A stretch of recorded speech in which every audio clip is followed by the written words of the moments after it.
Hi friends, எல்லாருக்கும் வணக்கம்.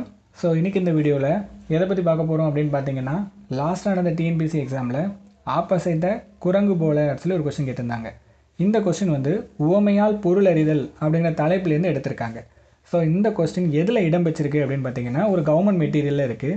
அந்த கவர்மெண்ட் மெட்டீரியலில் மொத்தமாக 175 இதே மாதிரியான கொஸ்டின்ஸ் இருக்குது. ஸோ அது எல்லாத்தையும் ஒரே வீடியோவில் கவர் பண்ண நானும் ஆசைப்பட்றேன். ஆனால் அப்படி கவர் பண்ணால் உங்களுக்கு கண்டிப்பாக போர் அடிச்சிடும். ஸோ அதை என்ன பண்ண போகிறேன் அப்படின்னா, ஃபஸ்ட்டு 50 மட்டும் ஸோ இந்த வீடியோவில் கவர் பண்ண போகிறேன். சரி, வாங்க வீடியோக்குள்ளே போகலாமா?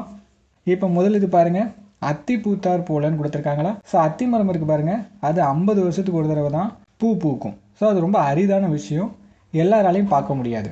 அப்போ அத்தி பூத்தார் போல அப்படின்னா அரிய செயல்னு அர்த்தம். சரிங்களா? அடுத்து அடியற்ற மரம் போல, இதில் அடி அப்படிங்கிறது வேரை குறிக்குது. வேர் இல்லாத மரமால் நிற்க முடியுமா? கண்டிப்பாக நிற்க முடியாது, கீழே விழுந்துடும் இல்லையா? அப்போ அடியற்ற மரம் போல் அப்படின்னா விழுதல்னு அர்த்தம். அதுக்கப்புறம் அணிவகுத்தார் போல், என்னடா ஒரே லைனில் அணிவகுத்து வாரீங்க அப்படிம்பாங்க. அப்போனா என்ன அர்த்தம்? ஒழுங்காக ஒரே மாதிரி வாரீங்கன்னு அர்த்தம். அப்போ இங்கே அணிவகுத்தார் போல் அப்படிங்கிறது ஒழுங்கை குறிக்குது. அடுத்து அழுத பிள்ளைக்கு வாழை போல் அப்படிங்கிறாங்க. இப்போ ஒரு வீட்டில் 4 குழந்தைங்க இருக்குதுன்னு வச்சுக்கோங்க. எந்த குழந்தை அழுதோ அதுக்கு தான் முதல்ல என்ன பண்ணுவாங்க? அம்மா சாப்பாடு கொடுப்பாங்க இல்லையா? மற்ற குழந்தைங்களுக்கு அதுக்கு அடுத்தடுத்து தான் கொடுப்பாங்க. அப்போ எந்த குழந்தை அழுதோ அதுக்கு தான் முதல்ல சாப்பாடு. அப்போ ஒருவேளை குழந்தை இப்படி நினைக்கலாம், நம்ம அழுதா சாப்பாடு கிடைக்கும் அப்படிங்கிறதுக்காகவே அழலாம் இல்லையா? ஸோ இது வந்து குழந்தை வந்து அம்மாவை ஏமாற்றுறதை குறிக்குதா? அப்போ அழுத பிள்ளைக்கு வாழை போல அப்படின்னா ஏமாற்றுதல்னு அர்த்தம். அடுத்தடுத்து காட்டும் பளிங்கு போலன்னு கொடுத்துருக்காங்க. ரொம்ப சிம்பிள். இப்போ பளிங்கு கல் இருக்குது பாருங்கள், அது கண்ணாடி மாதிரி தான். அதுக்கு முன்னாடி போய் நின்னீங்கன்னா உங்களால் எதையுமே மறைக்க முடியாது. உங்கள் உருவத்தை அப்படியே காட்டும் இல்லையா? கண்ணாடி எப்படி உங்கள் உருவத்தை அப்படியே காட்டுமோ அதே மாதிரி பளிங்கு கல்லும் காட்டும், வெளிப்படையாக காட்டும், எதையும் மறைக்காது. அப்போ அடுத்தடுத்து காட்டும் பளிங்கு போல அப்படின்னா வெளிப்படுத்துதல்னு அர்த்தம். அடுத்தது அன்றளர்ந்த மலர் போலன்னு கொடுத்துருக்காங்க. ரொம்ப சிம்பிள். அன்று அலர்ந்த, அதை பிரிக்கணும். அன்று அலர்ந்தன்னு பிரித்தோன்னா அன்றுனா இன்னைக்குன்னு அர்த்தம், இன்னைக்கு அலர்ந்த அப்படின்னா மலர்ந்தன்னு அர்த்தம். ஸோ இன்றைக்கி ஒரு பூ வந்து மலருது, அப்போ அந்த பூ பார்க்க எப்படி இருக்கும்? ஒரு புத்துணர்ச்சியாக இருக்குமா? ஏன்னா அது இப்போ தான் பூத்துருக்கு இல்லையா? அப்போ அன்றளர்ந்த மலர் போல அப்படின்னா புத்துணர்ச்சின்னு அர்த்தம். அடுத்தது அலையில் சிக்கிய துரும்பு போலன்னு கொடுத்துருக்காங்க. அதாவது பெருசாக அலை வந்துட்டுருக்கு, அதுக்கு நடுவில் சின்னதாக துரும்பு மாதிரி நம்ம மாட்டிக்கிட்டோன்னு வச்சுக்கோங்க. நம்மளை அலை வந்து சும்மாவாக விடும், அங்கே தூக்கி வீசும், இங்கே தூக்கி வீசும், சொல்லட்டும், ஏதேதோ பண்ணும் தானே, அது நமக்கு துன்பத்தை தானே ஏற்படுத்தும். அப்போ அலையில் சிக்கிய துரும்பு போல அப்படின்னா துன்பம்னு அர்த்தம். இப்போ அடுத்து அலலில் விழுந்த புழு போலன்னு கொடுத்துருக்காங்க. அப்படி இல்லைன்னா அனலில் விழுந்த புழு போலன்னு வச்சுக்கலாம். அனல்னா நெருப்பு, நெருப்பில் புழு விழுந்துச்சுன்னா என்ன ஆகும்? அதால் வெளியில் தப்பிக்க முடியாது. அப்போ துடிக்குமா? அப்போ துடிப்புன்னு வச்சுக்கலாம். அந்த ஹீட்டில் வேதனைப்படும். அப்போ துடிப்பு வேதனைன்னு 2 பொருள் வரும். சரிங்களா? அப்போ அலலில் விழுந்த புழு போல அப்படின்னா துடிப்பு வேதனை. அடுத்தது அலையில்லா கடல் போலன்னு கொடுத்துருக்காங்க. ரொம்ப சிம்பிள். ஒரு கடலில் அலையே வரலன்னு வச்சுக்கோங்க, அமைதியாக இருக்குமா? ஏன்னா அலை தான் சத்தத்தை உருவாக்கும். அப்போ சத்தமே இல்லாமல் அமைதியாக இருக்கும். அலையில்லா கடல் போல அப்படின்னா அமைதின்னு அர்த்தம். அடுத்து அரை கிணறு தாண்டியவன் போல, நீங்கள் கிணத்தை தாண்டணும்னு முடிவு பண்ணிங்கன்னு வச்சுக்கோங்க, ஃபுல்லாகவே தாண்டிடுங்க. நீங்கள் பாதி தான் தாண்டிருக்கீங்கன்னா என்ன ஆயிருவீங்க? கிணத்துக்குள்ளே விழுந்து இறந்துருவீங்களா?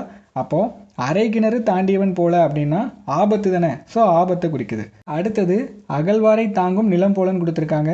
ரொம்ப சிம்பிள். ஏன்னா இது திருக்குறள்லையும் இருக்குது, பழமொழி நானூறுலையும் இருக்குது, இப்போ இதுலேயும் வந்திருக்கு. அதாவது அகழ்வார் அப்படின்னா தோண்டுபவரைன்னு அர்த்தம். அப்போ தோண்டுபவரை தாங்கும் நிலம் போல, நிலம் பார்த்துருக்கீங்களா? அதை நம்ம பள்ளம் நோண்டுவோம் நிலத்தில். ஸோ நிலத்தை குத்தி தான் நோண்டுறோம். அப்போ நிலம் வந்து நம்ம மேலே கோவப்படுதா? கோவப்படாது, பொறுமையாக இருக்கும். அதே மாதிரி நம்மளை ஒருத்தர் தண்டிப்பாங்கல்ல, அவங்கக்கிட்ட நம்ம கோவப்படக்கூடாது, பொறுமையை மெயின்டைன் பண்ணணும். ஸோ அதான் கொடுத்துருக்காங்க. அகழ்வாரை தாங்கும் நிலம் போல அப்படின்னா பொறுமையை குறிக்குது. ஸோ அடுத்து பாருங்கள், ஆற்றில் கரைத்த புளி போலன்னு கொடுத்துருக்காங்க. புளியை வந்து ஒரு கிளாஸில் கரைச்சோன்னு வச்சுக்கோங்க, புளி குழம்போ புளி தண்ணியோ ஏதாவது வைக்கலாம். அதே புளியை கொண்டு போய் ஆற்றுல கரைச்சா என்ன ஆகும்? வேஸ்ட்டாக தானே போகும் இல்லையா? அப்போ இங்கே என்ன வருது? பயனின்மையை குறிக்குது. அதுக்கப்புறம் ஆழம் தெரியாமல் காலை விடல்னு கொடுத்துருக்காங்க. இப்போ ஒரு பள்ளம் ஒன்று கிடக்கு. ஸோ அந்த பள்ளத்தோட ஆழம் என்னன்னு நமக்கு தெரியாது. நம்ம பாட்டுக்கு என்ன பண்ணக்கூடாது? உள்ளே கொண்டு காலை விடக்கூடாது. காலை விட்டால் என்ன ஆயிடுவோம்? முங்கிடுவோமா? அப்போ ஆழம் தெரிஞ்சுக்கிட்டு தான் காலை விடணும். ஆழம் தெரியாமல் காலை விட்டோன்னா அது நம்மளோட அறியாமையை குறிக்குது. அப்போ ஆழம் தெரியாமல் காலை விடல் அப்படிங்கிறது அறியாமை. அதுக்கப்புறம் ஆப்பசைத்த குரங்கு போலன்னு கொடுத்துருக்காங்க. இது வந்து லாஸ்ட் நடந்த எக்ஸாமில் கேட்ட கொஷின் இல்லையா? ஆப்பசைத்த குரங்கு போலன்னு கேட்டிருந்தாங்க. வேறு ஒன்றும் கிடையாது. ஆப்பு அப்படிங்கிறது மரத்தை பிளக்கிறதுக்கு உபயோகப்படக்கூடிய ஒரு கருவி. ஸோ அந்த கருவியை வச்சு தான் என்ன பண்ணுவாங்க? மரத்தை 2ஆக பிளப்பாங்க. அப்படி ரெண்டாக பிளந்து வச்சுருக்கக்கூடிய மரத்துக்குள்ளே குரங்கு என்ன பண்ணுமா, அதோட தலையை விட்டுட்டு அந்த ஆப்பை மெதுவாக அசைக்குமா. அப்படி அசைக்கும் போது என்ன ஆகும், ரெண்டாக பிளந்திருக்கிற மரம் ஒன்றாக முயற்சி பண்ணுமா. அப்போ ஒன்றாக முயற்சி வரும்போது அப்படியே நெருங்கி வரும். நெருங்கி வரும்போது அதுக்கு நடுவில் இருக்கக்கூடிய குரங்கோட தலை என்ன ஆயிரும், அந்த ரெண்டு மரத்துக்கு இடையில மாட்டிக்கும். வெளியில் எடுக்க முடியாமல் என்ன பண்ணும், துடிக்கும் இல்லையா. ஸோ இது வந்து குரங்குக்கு வேதனை ஏற்படுத்துது. அப்போ ஆப்பசைத்த குரங்கு போல அப்படின்னா வேதனை. இன்னொரு பக்கத்துலேருந்து பார்க்கும்போது யாருமே அந்த மாதிரி நடுவில் வச்சுருக்கக்கூடிய ஆப்பை அசைக்க மாட்டாங்க இல்லையா. அப்படி அசைச்சா அவங்க முட்டாள். ஸோ இது வந்து குரங்கோட முட்டாள்தனத்தையும் காட்டுது. இப்போ அடுத்து பாருங்கள் என்ன கொடுத்துருக்காங்க, இருதலை கொல்லி எறும்பு போல அப்படிங்கிறாங்க. ரொம்ப சிம்பிள். இரு தலை அப்படின்னா ரெண்டு பக்கமும் அர்த்தம். ஸோ ரெண்டு பக்கமும் கொல்லி அப்படின்னா இங்கே கொல்லிக்கட்டையை குறிக்குது. கொல்லிக்கட்டையை வச்சுட்டு நடுவில் எறும்பு விட்டுருக்கோம். அது வேறு ஒன்றும் கிடையாது, ரெண்டு பக்கமும் கொல்லிக்கட்டையை வச்சுட்டேன், நடுவில் ஒரு எறும்பு விட்டாச்சு. எறும்பு எந்த சைடு போகணும்னு தெரியாமல் தவிக்கும் தானே, ஏன்னா அதில் வெளியிலையும் போக முடியாது, ஏன்னா ரெண்டு பக்கமும் கொல்லிக்கட்டை இருக்குது. அப்போ எந்த சைடு போக முடியாதுன்னு தெரியாமல் குரங்கு வந்து தவிக்கும். ஸோ இது வந்து தவிப்பை குறிக்குது. அடுத்தது இரும்பை கண்ட காந்தம் போலன்னு கொடுத்துருக்காங்க. ஸோ இரும்பை வந்து காந்தம் பார்த்துச்சு என்ன ஆகும், சட்டால்னு வந்து ஒட்டிக்குமா. அப்போ இங்கே வந்து கவர்ச்சியை குறிக்குது, வேகமாக இழுக்கும் இல்லையா, அப்போ கவர்ச்சி. அதுக்கப்புறம் இலவு காத்த கிளி போல், இது நம்ம வடிவேல் சாரே அழகாக எக்ஸ்பிளைன் பண்ணியிருப்பாங்க, இருந்தால் நானும் சொல்கிறேன். கிளி என்ன பண்ணுமா, இலவு மரத்தில் உட்காந்துருக்கும். அப்போ அதில் வந்து காய் வந்து வந்துடும். காய் வந்ததும் கிளி நினைக்கும் இந்த காய் வந்து கண்டிப்பாக ஒரு நாள் பழமாகும், பழமானால் அது நமக்கு கிடைக்கும்னு நினைக்கும். ஆனால் இலவ மரத்தில் இலவம் காய் வரும், ஆனால் இலவம் பழம் வராது, இலவம் பஞ்சு தான் வரும். அந்த காய் வெடித்து உள்ளேருந்து பஞ்சு தான் வரும். ஸோ இது தெரியாமல் கிளி வந்து காத்துட்டே இருக்கும், பழம் வரும்னு. ஆனால் இது அதுக்கு என்னத்தை தான் ஏற்படுத்தும் அப்படின்னு பார்த்தீங்கன்னா ஏமாற்றத்தை தானே ஏற்படுத்தும். அப்போ இலவு காத்த கிளி போல் அப்படின்னா ஏமாற்றம்னு அர்த்தம். அடுத்து இடி கேட்ட நாகம் போல், இடி வந்து டம்முன்னு அடிக்குது. ஸோ அந்த சத்தத்தை கேட்டு நாகம் என்ன பண்ணும், பாம்பு எங்கே போகும்னு தெரியாமல் பயந்து அங்கே எங்கேயும் ஓடுமா. அப்போ இங்கே மருட்சியை குறிக்குது. மருட்சினா ஒரு பயமும் நடுக்கமும் சேர்ந்தது, சரிங்களா. அப்போ மருட்சி ப்ளஸ் நடுக்கம் இது ரெண்டுமே வரும்.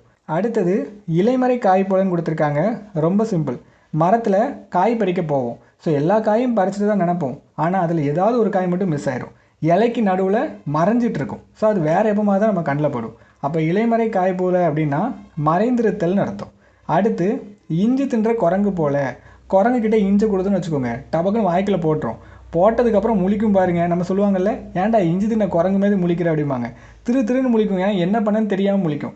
அதுக்கப்புறம் இன்னொன்று என்ன ஆகும், இஞ்சி வந்து பயங்கர காரமாக இருக்குமா. அப்போ காரமாக இருக்கும்போது குரங்குக்கு அது வேதனையை உருவாக்கும். அப்போ இது ரெண்டு விஷயம் சொல்லுது, ஒன்று விழித்தல், இன்னொன்று வேதனை. அதுக்கப்புறம் இடி விழுந்த மரம் போல் அப்படிம்பாங்க. அப்படின்னா என்ன அர்த்தம், இடி மரத்து மேலே விழுந்துச்சுன்னா மரத்துக்கு அது வேதனை தானே. ஸோ இங்கே வந்து அது வேதனையை குறிக்குது. அடுத்தது அவளை நினைத்து உரலை இடித்தார் போலங்கிறாங்க. ரொம்ப சிம்பிள். அதாவது வேறு ஏதோ ஒன்று நினச்சிட்டு வேறு ஏதோ ஒரு விஷயத்த பண்ணுறது, இது வந்து கவனத்தை குறிக்குது. ஸோ இதுக்கான ஆன்சர் வந்து கவனம் வரும். அடுத்தது உள்ளங்கை நெல்லிக்கனி போலன்னு கொடுத்துருக்காங்க. உங்கள் உள்ளங்கைக்குள்ளே நெல்லிக்காய் இருக்குது, நெல்லிக்காய் வச்சுருக்கீங்கன்னு வச்சுக்கோங்க, அது உங்களுக்கு பயங்கர நம்பிக்கையை தரும் இல்லையா. ஏன்னா அதை நீங்கள் எப்போ வேணாலும் எடுத்து சாப்பிட்டுக்கலாம் இல்லை. அப்போ அது ஒரு தெளிவாகவும் இருக்கும், நம்ம கையில் தான் இருக்குதுன்னு ஒரு தெளிவு கிடைக்கும் இல்லையா. அப்போ உள்ளங்கை நெல்லிக்கனி போல அப்படிங்கிறது தெளிவை குறிக்குது. அடுத்து உடுக்கை இழந்தவன் கை போல. ஸோ அது சொல்லுவாங்கள்ல, உடுக்கை இழந்தவன் கை போல ஆங்கன் இடுக்கன் களைவதாம் நட்பும்பாங்க. ஸோ இது இந்த திருக்குறள் தெரிஞ்சாலே இதுக்கு ஆன்சர் முடிஞ்சுது. உடுக்கை அப்படின்னா ட்ரெஸ்ஸு வந்து நமக்கு தெரியாமல் நம்ம உடம்பு விட்டு விலகும்போது ஆட்டோமேட்டிக்காக நம்ம கை என்ன ஆயிரும், டகால்னு போய் உடம்பை மறைக்கும் இல்லையா. மற்றவங்க பார்த்துடக்கூடாது அப்படிங்கிறதுக்காக என்ன பண்ணுவோம், உடம்பை மறைக்கும்.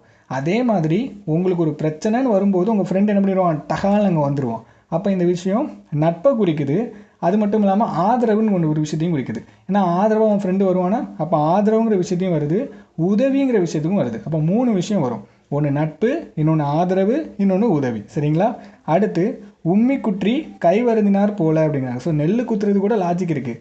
நான் உமையை போட்டு குத்திக்கிட்டே இருக்குன்னு வச்சுக்கோங்க, அதுலேருந்து எனக்கு நெல் கிடைக்குமா, கண்டிப்பாக கிடைக்காது, எனக்கு கைவலி தான் கிடைக்கும். ஸோ இது வந்து எதை குறிக்குது அப்படின்னா கைவலிங்கிறது வேதனை. ஸோ வேதனையை குறிக்குது, அது மட்டும் இல்லாமல் வருத்தத்தையும் குறிக்குது, சரிங்களா. அப்போ உமி குச்சி கை வருந்தினார் போல அப்படின்னா வேதனை, வருத்தம். அடுத்தது உமையும் சிவனும் போல. உமை அப்படிங்கிறது உமையால் குறிக்குது, அதாவது பார்வதியை குறிக்குது.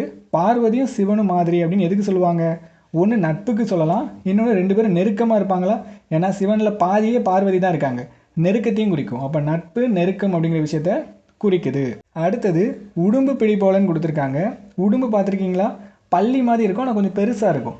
அதை யூஸ் பண்ணி என்ன பண்ணலான்னா, அந்த செவுத்தில் நீங்கள் அடிச்சிங்கன்னு வச்சுக்கோங்க, அதை மறுபடியும் பிச்சு எடுக்கவே முடியாது, அவ்வளோ டைட்டாக செவுத்த பிடிச்சிக்கும். அப்போ உடும்பு பிடி போல அப்படிங்கிறது பிடிப்பை குறிக்குது. அடுத்து உயிரும் உடம்பும் போல அப்படின்னு கொடுத்துருக்காங்க. ரொம்ப சிம்பிள். அதாவது உயிர் இல்லாமல் உடம்புக்கு எந்த பிரயோஜனமும் இல்லை, அதே மாதிரி உடம்பு இல்லாமல் உயிருக்கும் எந்த பிரயோஜனமும் இல்லை இல்லையா.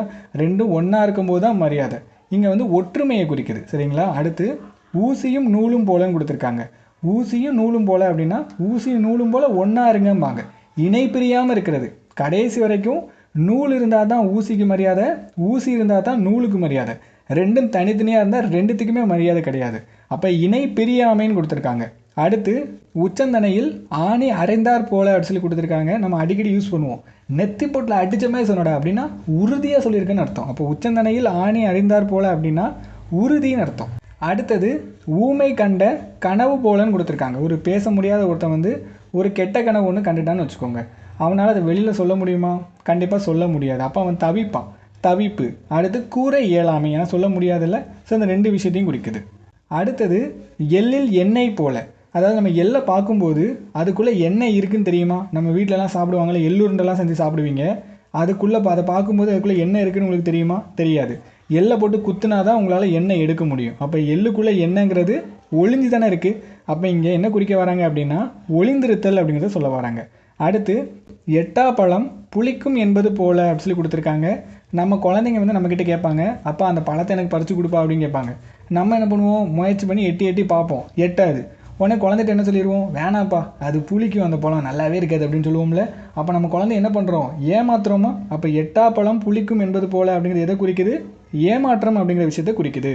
அடுத்து எலியும் பூனையும் போல அடிக்கடி யூஸ் பண்ணுவாங்களே, ஏன்டா எலியும் பூனையுமே சண்டை போடுறீங்க அப்படின்னு என்ன அர்த்தம்? எதிரின்னு வச்சுக்கலாம், விரோதம் வச்சுக்கலாம், பகைன்னு வச்சுக்கலாம், எது வேணாலும் வச்சுக்கலாம். ஏழை பெற்ற செல்வம் போல. ஏழைக்கிட்ட நிறைய காசு கிடச்சா என்ன பண்ணுவாங்க? சந்தோஷப்படுவாங்களா? அப்போ இங்கே மகிழ்ச்சியை குறிக்குது. ஒரு நாள் கூத்துக்கு மீசை எடுத்தார் போல.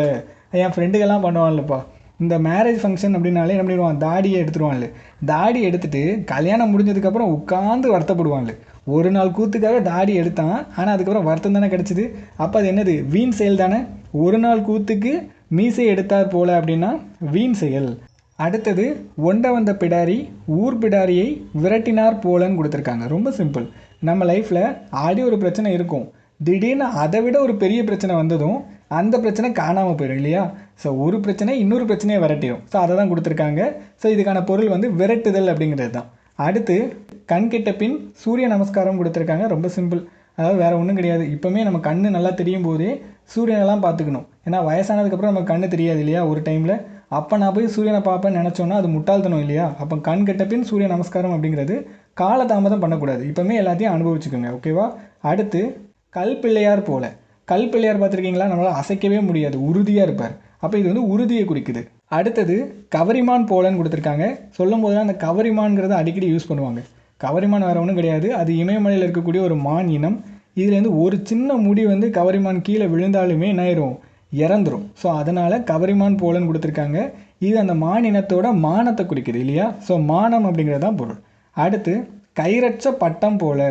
ஸோ பட்டத்தை வந்து கயிறை விட்டு என்ன பண்ணுவோம்? கரெக்டாக கண்ட்ரோல் பண்ணி பிடிப்போம் இல்லையா. கயிறே இல்லைன்னு வச்சுக்கோங்க, பட்டத்தை கண்ட்ரோல் பண்ண முடியுமா? கண்ட்ரோல் பண்ண முடியாது. அங்கே இங்கேன்னு போயிட்டுருக்கோம் இல்லையா. அப்போ கயிறற்ற பட்டம் போல அப்படின்னா தவித்தல். அதுக்கு எங்கே போகணுன்னு தெரியாது, அங்கே எங்கேன்னு போய் தவிச்சிட்ருக்கோம். அடுத்தது கனி இருக்க காய் கவர்ந்தார் போலன்னு கொடுத்துருக்காங்க. ரொம்ப சிம்பிள். கையிலேயே கனி, அதாவது கையிலேயே கனியை வச்சுக்கிட்டு தூரத்தில் இருக்கிற காய்க்கு ஆசைப்படுவோம். அந்த காய் கிடச்சா நல்லா இருக்குமே அப்படிமா. அப்புறம் அது என்ன அர்த்தம்? தேவையற்ற செயல் தானே. அப்போ தேவையற்ற செயல் அப்படிங்கிறத ஆன்சர். இப்போ அடுத்து கடல் மடை திறந்தார் போல அப்படின்னு சொல்லி கொடுத்துருக்காங்க. வேறு ஒன்றும் கிடையாது. கடல் இருக்குல்ல, ஒரு இடத்துல அடைச்சி வச்சுருப்பாங்க. அந்த மடையை நம்ம திறந்து விட்டா என்ன ஆயிரும்? அதிகமாயிரும் இல்லையா. பெருக்கம் அடைஞ்சு பயங்கரமாக வெளில வரும். அப்போ பெருக்கம் அப்படிங்கிறது ஆன்சர். அடுத்தது கடை தேங்காயை வழிப்பிள்ளையாருக்கு உடைத்தது போல அப்படின்னு சொல்லி கொடுத்துருக்காங்க. ரொம்ப சிம்பிள். அதாவது என்னென்னா, கடைக்கு வந்து நிறைய நல்ல தேங்காய் வரும், அதெல்லாம் உடைக்காமல் கடைசியாக ஒரே ஒரு தேங்காய் மட்டும் மிஞ்சி இருக்கும். ஸோ அந்த தேங்காவை எடுத்துகிட்டு போய் பிள்ளையாருக்கு உடைக்கிறது. ஏன் உடைச்சோம் அப்படின்னா அது நாளைக்கு அழுகி போயிடும். இன்றைக்கி அது மிஞ்சிருக்கிறதுனால நான் பிள்ளையாருக்கு உடைக்கிறேன். யாரை ஏமாத்துறேன்னா பிள்ளையாரை தான் ஏமாத்துறேன் இல்லையா. டெய்லியும் நான் பிள்ளையாருக்கு வந்து தேங்காய் உடைக்கணும்னு நினச்சி உடைக்கிறது வேறு, எனக்கு மிஞ்சிட்டு அப்படிங்கிறதுனால கொண்டு போய் உடைக்கிறது வேறு. ஸோ இது வந்து ஏமாற்றுதலை குறிக்குது. இப்போ அடுத்து கண்ணை கட்டி காட்டில் விட்டார் போல. ஸோ கண்ணை கட்டிட்டு காட்டுக்குள்ளே விட்டால் எங்கே போகணுன்னு தெரியாது, நமக்கு துன்பம் தான் கிடைக்கும் இல்லையா. ஸோ இது வந்து துன்பம் அப்படிங்கிற விஷயத்தை குறிக்குது. அடுத்தது கடன் பட்டார் நெஞ்சம் போல அப்படின்னு சொல்லி கொடுத்துருக்காங்க. ரொம்ப சிம்பிள். நீங்கள் நிறைய கடன் வாங்கிட்டீங்கன்னு வச்சுக்கோங்க, கலங்கி போய் உட்காந்துருவீங்க. பார்த்துருக்கீங்களா? வருத்தம் செய்யும். ஆனால் அந்த கலக்கம்ங்கிறது வேறு. என்ன பண்ணுன்னு தெரியாத சூழ்நிலை தான் கலக்கம் போகும். அப்போ கடன் பட்டார் நெஞ்சம் போல அப்படிங்கிறது அந்த வச்சு ஞாபகம் வச்சுக்கணும், கலக்கம். சரி, ஓகே. இந்த வீடியோவில் 40க்கும் மேற்பட்ட ஊமையை உணர்த்தும் பொருளறி சொற்களை பார்த்தோம். இதே மாதிரி இன்னும் நிறைய வீடியோ பார்க்கணுன்னா மறக்காமல் நம்ம சேனலை சப்ஸ்கிரைப் பண்ணிடுங்க. தேங்க்யூ.